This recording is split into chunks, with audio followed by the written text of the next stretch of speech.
உங்களையும் தேவனுடைய தயவு பெரியவனாக்கும். அவருடைய கண்களிலே தயவு கிடைத்து அவர் உங்களுக்கு துணை நின்று அவர் உங்களை நடத்துகிறவராயிருந்தா நீங்க பெரியவர்கள் ஆவீங்க.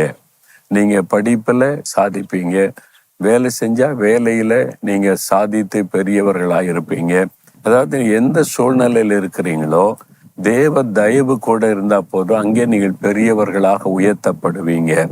ஏன்னா உங்களை உயர்த்துவது தேவன் கொடுக்கிற ஒரு ஆசீர்வாதம். உன் பேரை பெருமைப்படுத்துவேன்னு சொன்னார்ல, நீ இருக்கிற இடத்துல உன் ஆசீர்வதிப்பேன்னு சொன்னார்ல.